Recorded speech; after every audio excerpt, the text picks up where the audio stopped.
বিধানসভা এবং সাংবাদিক সম্মেলনে ভিত্তিহীন অভিযোগ করেছেন সুদীপ রায় বর্মন বলে আদালতে মামলা করলেন মুখ্যমন্ত্রীর ওএসডি পরমানন্দ সরকার ব্যানার্জি। আগরতলার চিফ জুডিশিয়াল ম্যাজিস্ট্রেটের আদালতে এই মামলা করেন মুখ্যমন্ত্রীর অফিসার অন স্পেশাল ডিউটি পরমানন্দ সরকার ব্যানার্জি।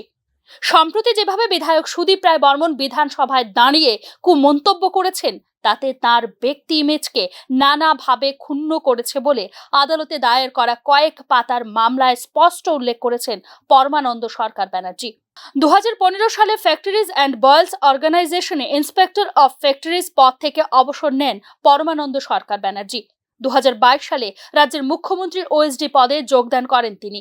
মুখ্যমন্ত্রীর ওএসডির নামে সরকারি কাজ থেকে কমিশন নেওয়া, সরকারি টাকায় ব্যক্তিগত ঘোরাফেরা করার অভিযোগ তুলেছিলেন কংগ্রেস বিধায়ক সুদীপ রায় বর্মন।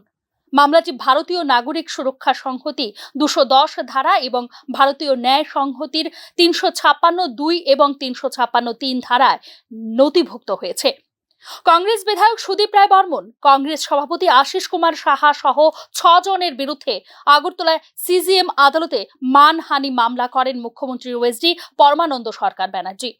মুখ্যমন্ত্রীর ওএসডি হয়ে বিভিন্ন সরকারি কাজ থেকে ও 4 থেকে 6% কমিশন নেন বলে সাংবাদিক সম্মেলনে অভিযোগ করেছিলেন বিধায়ক।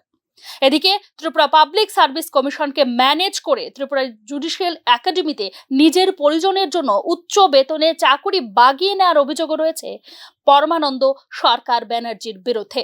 বিশ্বাস করে যাদেরকে প্রশাসনে বসিয়েছেন মুখ্যমন্ত্রী ডক্টর মানিক সাহা, তারাই আজ পেছনে পেছনে এই দুর্নীতির মূলক কাজকর্ম করে মুখ্যমন্ত্রীর বিরুদ্ধে ষড়যন্ত্র করছেন বলে সাম্প্রতিক বিধানসভা অধিবেশনে মন্তব্য করেছিলেন কংগ্রেস বিধায়ক সুদীপ রায় বর্মন। আগামী 25 সেপ্টেম্বর এই মামলার পরবর্তী শুনানির দিন ধার্য করা হয়েছে বলে জানিয়েছে আদালত। Bureau report, news now.